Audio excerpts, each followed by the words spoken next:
Bismillahirrahmanirrahim. Assalamu alaikum. I'm Noman Khan and you're watching 1-to-1 only on Pak Affairs. Pakistan का सियासी temperature आए रोज बढ़ता जा रहा है।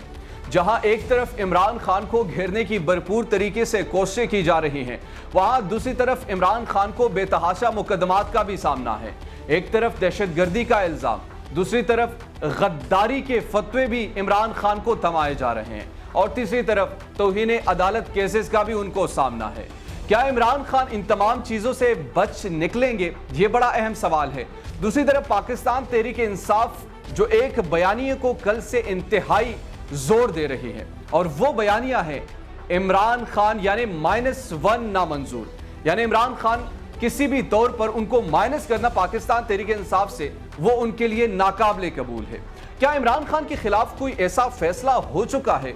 अगर हो चुका है तो पहले खामोशी क्यों थी? ये अहम चीजें हैं जो कि आज के प्रोग्राम में हम डिस्कस करेंगे। हमारे साथ मौजूद है, किसी तारुफ के मोहताज नहीं, पॉलिटिकल एनालिस्ट, सीनियर तजनिगार हैं अतर काज़मी साहब। आपको प्रोग्राम में खुशामदीद कहते हैं। सबसे पहले तो ये बताइए, जो -1 की बातें की जा रही है, इमरान खान के पूरी जो इस वक्त टीम है वो सोशल मीडिया पर भी बात कर रहे हैं। इसके अलावा ट्विटर आप उठाकर देख लीजिए, वहाँ पर एक ही बात करें कि -1 किसी तौर पर काबिल कबूल नहीं है। ये एकदम से इसमें तेज़ी कैसे और क्यों आई है? देखिए, ये बड़ा इंपॉर्टेंट क्वेश्चन है। तेजी तो एकदम से इसलिए नजर आ रही है कि जो इमरान खान साहब की पॉपुलैरिटी में इजाफा हो रहा है तो हुकूमत की जो डेस्परेशन है उसमें भी इजाफा हो रहा है। जिस तरह आपने देखा कि 9 हल्कों के अंदर ज़िमनी इंतखाबात को मुलतवी किया गया, तो जहां तक -1 का ताल्लुक है, ये कोई अभी नहीं, ये जिस दिन से ये हुकूमत गिराई गई थी खान साहब की, उस दिन से यही था कि खान साहब को किसी तरीके से साइड पे लगाना है। पहले तो पीडीएम ये होप कर रही थी कि जब हुकूमत गिरेगी तो महंगाई है, बड़े इशू हैं, तो लोग वैसे ही इमरान खान को माइनस कर देंगे। लेकिन जो रिएक्शन आया वो बिल्कुल वो एक्सपेक्ट नहीं कर रहे थे और अब उनकी कोशिश है किसी ना किसी तरीके से -1 किया जाए, इमरान खान साहब को निकाला जाए। अब ये क्यों निकाला जाए?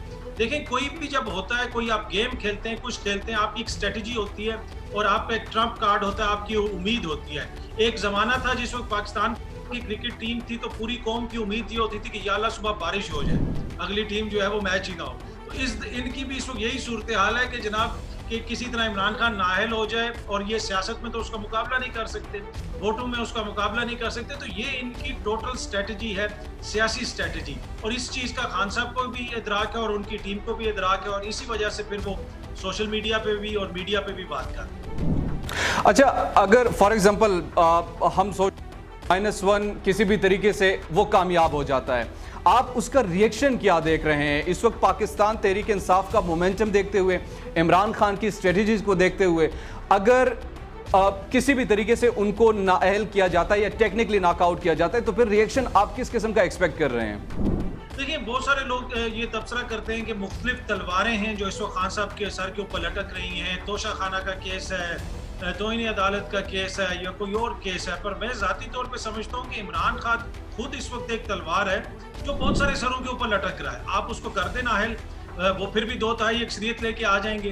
वोट तो आवाम ने देना है ना। आप फैसला अपना मर्जी का कहीं से ले सकते हैं, टेक्निकल इंसाफ ले सकते हैं इलेक्शन कमीशन से या किसी और जगह से, लेकिन जो वोट है वो तो आवाम ने अपनी मर्जी से देना है। उनकी हुकूमत फिर भी 2/3 अक्सरियत से आ जाएगी, कानून चेंज करके खान साहब को वो फिर ले आएंगे। तो मुझे नहीं लगता कि इससे अवामी सियासत से वो खान साहब को आउट कर सकेंगे। लेकिन इरादा ये है, जो कुछ खबरें हमारे पास हैं वो इस तरह की हैं कि खान साहब को नाअहल करार दिया जाए और उसके बाद इलेक्शंस कॉल कर दिए जाएं। फिर वो मसरूफ होंगे अपनी अपील्स के अंदर, अदालतों के चक्कर लगा रहे होंगे, तो उससे शायद उनका कोई मोमेंटम टूट जाए। लेकिन अब तक उन्होंने जितने भी इस तरह के हरबे आजमाए हैं, किसी में भी उनको कामयाबी नहीं मिली। कामयाबी क्यों नहीं मिली? इसलिए कि आप अवाम के इज्तिमाई शऊर की तौहीन करते हैं। इस टिकटॉक के दौर में इस तरह की चीज़ों से आप मोमेंटम ना बदल सकते हैं, ना लोगों की राय बदल सकते हैं। लोग बाशऊर है, तो मुझे नहीं लगता कि इससे उनको सियासी कामयाबी होगी। हाँ, तकनीकी कामयाबी वो ले सकते हैं कि खान साहब को नॉकआउट कर दें कुछ अरसे के लिए, लेकिन बैलेट बॉक्स में कभी भी वो उनको इस सूरत हाल के अंदर, जो मौजूदा सूरत हाल है, इसमें वो शिकस्त नहीं दे सकते। अतर काज़मी साहब, अभी तक ज़िमनी इलेक्शन के हवाले से जो बात चल रही थी, जो डिले भी हो चुके हैं, आपको क्या लगता है कि वाकई ये सैलाब को मद्देनजर रखकर ये फैसला किया गया है या फिर बौखलाहट की शिकार है इस वक्त की हुकूमत जो है? देखिए, जहाँ तक सैलाब का ताल्लुक है, ऑब्वियसली कोई भी सियासी जमात हो, सबकी तवज्जो उस तरफ होनी चाहिए। अगर हुकूमत ये कहती है हमारी तवज्जो उस तरफ है तो बड़ी अच्छी बात है, लेकिन क्या सारी तवज्जो इनकी उस तरफ है? मुकदमे जनाब खान साहब पे उसी तरह चल रहे हैं, सियासत उसी तरह हो रही है, पंजाब में हुकूमत गिराने की कोशिश भी उसी तरह हो रही है। तो मुझे नहीं लगता कि ये सैलाब इसकी वाहिद वजह है। जिन हलकों के अंदर आपने इलेक्शंस को पोस्टपोन किया है, वहाँ पे कितनी सैलाबी सूरत हाल है, वहाँ पे तो जलसे भी हो रहे हैं। मरियम बीबी भी खुद जलसा करके आई हैं। इशू वही है कि इनको पता है कि अगर 9 के 9 हलकों में खान साहब इस वक्त जीत गए तो वो इनकी, जिसे आप कह सकते हैं कि सियासत के अंदर आखिरी कील होगी कि उसके बाद फिर ये किस तरफ जाएंगे। लेकिन टू बी ऑनेस्ट, जहाँ तक इनका ताल्लुक है, इस वक्त की हुकूमत का ताल्लुक है, अगर ये 9 के 9 हलकों में भी हार जाते तो इन्होंने फिर भी यही कहना है कि ये तो उनकी अपनी सीटें थी, देखें हम इमरान खान अपनी सीटें वापस लेके विक्ट्री का निशान बना रहा है। तो मेरे ख्याल में इन्होंने महसूस फिर भी नहीं करना और कोई बयानिया लेके आ जाएंगे। पंजाब की हुकूमत की आपने बात की, गिराने की बातें पिछले दिनों से हो रही है। अगर इस किस्म का जो पहले एक तजुर्बा हो चुका है, ये दोबारा तजुर्बा क्यों करना चाह रहे हैं? असल में आपको क्या समझ आ रही है कि आखिर वजह क्या है? क्या पंजाब से अगर इमरान खान दोबारा मार्च का ऐलान करते हैं, उसको रोकने के लिए तमाम तर स्ट्रेटेजीज बनाई जा रही है, उस पर काम किया जा रहा है, या क्या आप समझते हैं क्या ऐसी चीजें हैं जो कर रही है इस वक्त?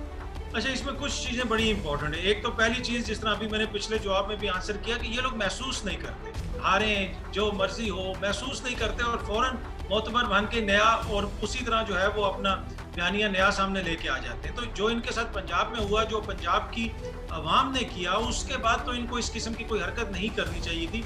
लेकिन स्ट्रेटजी इस वक्त ये है कि पंजाब की हुकूमत अगर गिरेगी नहीं, किया कमज़ोर नहीं होगी, तो खान साहब को रोकना, उनके जिस तरह का अवामी मार्च और जिस तरह अगले इंतखाबात होने हैं उसमें बड़ी इश्यूज होंगे। इसलिए कि जब आप ज़िमनी इंतखाबात भी करवाते हैं, मुकामी एडमिनिस्ट्रेशन का बहुत ज़्यादा उसमें अमल दखल होता है और इसी वजह से इनकी ख्वाहिश है कि किसी तरीके से पंजाब की हुकूमत को गिराया जाए, उसके बाद ज़िमनी इंतखाबात करवाए जाए और अगर कोई सपोर्ट वहाँ से खान साहब को मिलती है, अगर कोई लॉन्ग मार्च की वो कॉल देते हैं, एहतजाज की कॉल देते हैं, अगर हुकूमत दूसरी जमात की होगी, तो लास्ट टाइम हमें याद है कि 25 मई को जो पुलिस ने किया, तो उसी किस्म की जो है ना तारीख को दोहराया जाए। तो ये 2-3 वजूहात हैं। इनको पता है कि सेंट्रल में इनकी हुकूमत महफूज नहीं है, ना ही मियाँ साहब वापस आ सकते हैं जब तक पंजाब की हुकूमत इमरान खान के हाथ से ना ली जाए, और उसी की ये भरपूर कोशिश कर रहे हैं। तौहीन अदालत का मुकदमा, आखिरी सवाल है मेरा आपसे, जो इस वक्त चल रहा है इस्लामाबाद हाई कोर्ट में, लेकिन जो एक ग्राउंड सेट की गई और ये बार बार लोगों ने मशवरे दिए कि इमरान खान को अनकंडीशनल अपॉलॉजी की तरफ जाना चाहिए, आप क्या समझते हैं बीइंग अ पॉलिटिकल एनालिस्ट कि इमरान खान की जो इस वक्त की स्ट्रेटजी या उनके जो वकील है हामिद खान, अनकंडीशनल अपॉलॉजी की तरफ वो नहीं जा रहे, क्या वो दुरुस्त कर रहे हैं या फिर उनको सरेंडर करना चाहिए था, ये मामला खत्म हो जाना चाहिए था? देखिए, जहाँ तक उस केस का ताल्लुक है, ऑब्वियसली वो सब जुडिस है, मोअज़्ज़ज़ अदालत जो भी फैसला करेगी आइन और कानून के मुताबिक, खान साहब को भी उसको मानना चाहिए और मैं भी उसको मानूंगा और कौम को भी मानना चाहिए।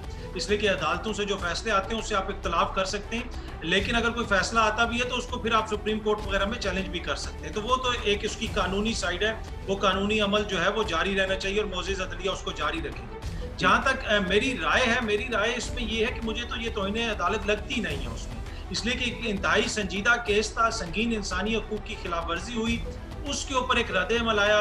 कुछ लोग इसको जोड़ने की कोशिश करते हैं, जी निहाल हाशमी साहब ने एक केस से या तलाल साहब के केस से, वो कम्प्लीटली डिफरेंट सिनारियो था। एक मुबैना करप्शन का इंटरनेशनल स्कैंडल आया था, उसके ऊपर हुक्मरान खानदान के खिलाफ पाकिस्तान के अंदर तहकीकात हो रही थी। लोग खड़े होकर कहते हैं सवाल करने वाले, तुम्हारा जो है यौम हिसाब बना देंगे, तुम्हारे लिए ज़मीन तंग कर देंगे, वो सारे बयानात हमारे सामने हैं। तो ये कम्प्लीटली उससे डिफरेंट चीज़ है, ये इंसानी हकूक की खिलाफ वर्जी हुई थी, उस पर खान साहब ने रद्द-ए-अमल दिया था।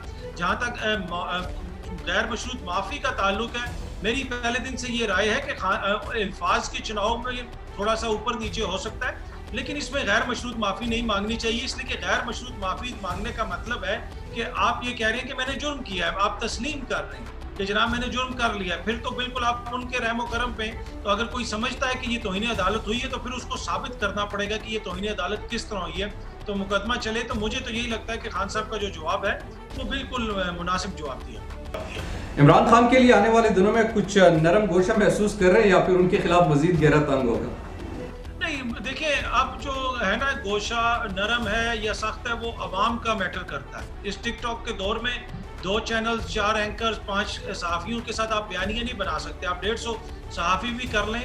आप देख सकते हैं कि इस वक्त जो चिश्तिया का जलसा हुआ है, चिश्तिया में भी लोग, अगर मेन स्ट्रीम मीडिया से उनकी जहन साजी हो रही होती तो लोग आते। अब तो देहात तक मेन स्ट्रीम मीडिया के बजाय सोशल मीडिया के जरिए लोग अपनी इंफॉर्मेशन लेते हैं, बड़ा ज़्यादातर इन्हिसार उसके ऊपर करते हैं, चीज़ों को समझते हैं, चीज़ों बाशऊर हैं। और अगर मीडिया होता ना, तो अभी जो बहुत सारे हमारे दोस्त हैं जो भी इमरान खान साहब के हक में भी बोलते हैं, मैं खुद मेन स्ट्रीम मीडिया पे होता हूँ, लेकिन मेन स्ट्रीम मीडिया पे वो लोग भी इमरान खान के रोज़ जो है उसके ऊपर तनकीद करके उठते थे, उसकी महंगाई की, उसकी पेट्रोल पे। तो अगर अवाम ने वहाँ से बयानिया लिया होता तो जिस दिन इमरान खान की हुकूमत गिरी थी उस दिन लोग बाहर मिठाइयाँ बांट रहे होते। ये तो 5-6 यूट्यूबर थे, कुछ यंग आप जैसे नौजवान सहाफ़ी थे जो ऑब्जेक्टिव करते हैं जर्नलिज्म, और जो सच था वो दिखाते रहे, तो कौम की जहन साजी उस तरह नहीं हुई। नहीं तो मेन स्ट्रीम पे बैठे हुए बड़े बड़े लोग जो भी खान साहब के साथ हैं, उस वक्त खान साहब की धज्जियां उड़ाते होते थे। तो ये मेन स्ट्रीम मीडिया का इससे कोई फर्क नहीं पड़ता। मेरे ख्याल में जो सोशल मीडिया पे खान साहब की सपोर्ट है, और वो एक डेमोक्रेटिक मीडिया है, और जो उसके जरिए पैगाम जा रहा है, मुझे लगता है कि नरम गोशा आवाम के दिल में इतनी जल्दी खत्म नहीं होने वाला। खान साहब बिल्कुल दुरुस्त कहा। मरियम नवाज भी जलसा कर रही है और कल जो उन्होंने जुबान इस्तेमाल की, एक तरफ तो हम ये कहते हैं, हमें ये नजर आता है कि इमरान खान जो जुबान इस्तेमाल करते हैं उस पर काफी चर्चा हो जाता है, लेकिन जब दूसरी तरफ मरियम नवाज वो जुबान इस्तेमाल करती है तो उनके लिए यानी उस किस्म का रिएक्शन देखने में नहीं आता। ये आखिर दोगला निजाम और दोगली पॉलिसी हमारे मीडिया के अंदर क्यों है? कोई आज की नहीं है, ये शुरू से है। असल में होता ये है कि मीडिया के कुछ लोग अपने आप को इतना इंटाइटल्ड समझते हैं, इतनी यकतरफा ट्रैफिक यहाँ पे चली है कि आप टीवी पे बैठ के कुछ भी कह दें, आप लोगों की पगड़ियाँ उछालें। सिर्फ मैं खान साहब की बात नहीं कर रहा, जरदारी साहब के साथ भी ये होता था, मियाँ साहब के साथ भी ये होता था। लोग रोज रात को सुबह जरदारी साहब की हुकूमत खत्म करके उठते थे, रोज रात को लोग खूनी एहतसाब करवा के उठते थे मियाँ साहब का। तो मीडिया के ऊपर वो जो मर्जी कहते रहे, आगे से उनको कुछ फीडबैक नहीं होती थी। अब मसला ये है कि ये डिजिटल दौर है, लोग बाशऊर हैं। अगर मैं यहाँ पे कोई बात करूंगा, लोग उसी वक्त गूगल करके पता कर लेंगे, यार ये सही बोल रहा है, ये झूठ बोल रहा है। जब वो नीचे आके मुझे कहते हैं काज़मी साहब ये क्या आप फरमा रहे हैं, पिछले हफ्ते तो आप ये कह रहे थे, इस हफ्ते आप ये कह रहे हैं, ये अचानक तब्दीली कैसी? तो मैं आगे से कहता हूँ कितने बदतमीज हैं ये नौजवान। मुझे ये नहीं एहसास होता कि मैं जो झूठ बोल रहा हूँ। तो मेरे ख्याल में एक मीडिया के लोगों की, कुछ लोगों की, मैं सबकी बात नहीं कर रहा, बड़ा अच्छा काम भी हो रहा है, हर जगह पे होता है, अच्छे बुरे लोग होते हैं। तो मेरे ख्याल में कुछ लोग हैं वो अपना आप को इतना इंटाइटल समझते हैं, जिस तरह पाकिस्तान में कुछ लोगों ने जमहूरियत का ठेका लिया हुआ है, लेकिन अपने खानदान से बाहर उनको कोई चीज़ नजर नहीं आती। कुछ लोगों ने औरतों के हकूक का ठेका लिया हुआ है, लेकिन अपने बच्चों को नौकरानियों को उठवाया होता है उन्हीं ख्वातीन ने। घर में 10-10, 12-12 साल की बच्चियों से नौकरियां करवाती हैं, बाहर निकल के ख्वातीन के हकूक की बात हो रही होती है। इसी तरह कुछ आज़ादी सहाफ़त, आज़ादी राय की बात करते हैं, लेकिन ट्विटर पे अगर कोई कमेंट भी कर दे तो उसके ऊपर जो है वो शोर मचा देते हैं, क्यों इसने मेरे खिलाफ कमेंट किया। तो ये बहुत सारे तजादात हैं हमारे इस सोसाइटी के हर तरफ, और ये इस दौर में, डिजिटल दौर में, वो खुल के सामने आ रहे हैं। और अब आप जैसे नौजवान सहाफ़ी भी इसको समझते हैं, और आवाम भी बाशऊर है, वो भी समझती है कि क्या हो रहा है। बहुत शुक्रिया अतर काज़मी साहब, आपने अपना वक्त दिया। और ये बात बिल्कुल आपकी दुरुस्त है कि इस वक्त की जो मौजूदा हुकूमत है वो जिस तरीके से इकदाम कर रही हैं, उन इकदाम से साफ तौर पर नज़र आ रहा है कि वो बुखलाहट की शिकार है। और वजह सिर्फ यही है कि एक तरफ जहां आप दहशतगर्दी का मुकदमा एक ऐसी शख्सियत पर कर रहे हैं जो ग्लोबल आइकन है, पाकिस्तान का एक ब्रांड है, वहाँ दूसरी तरफ उनको आप गद्दार भी करार दे रहे हैं, और फिर आप कह रहे हैं कि वो बैरूनी एजेंटों के हाथों में खेल रहा है।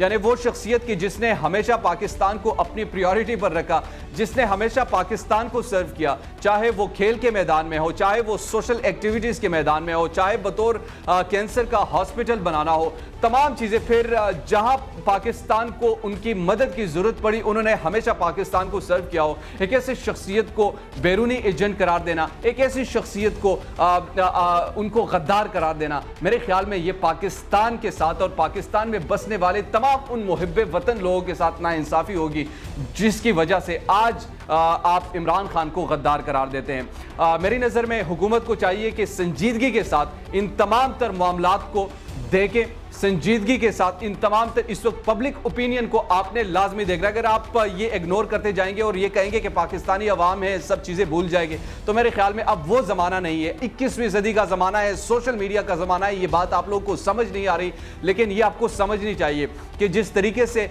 यहाँ पर आजकल आज का जो यूथ है, नौजवान है, वो जिन चीज़ों को समझता है वो माजी में नहीं हुआ करता था। आप चीज़ों को नहीं छुपा सकते, हर चीज़ वाज़े हो जाती है। दीजिए 1 to 1 शो से नोमान खान को इजाज़त। अल्लाह निगहबान।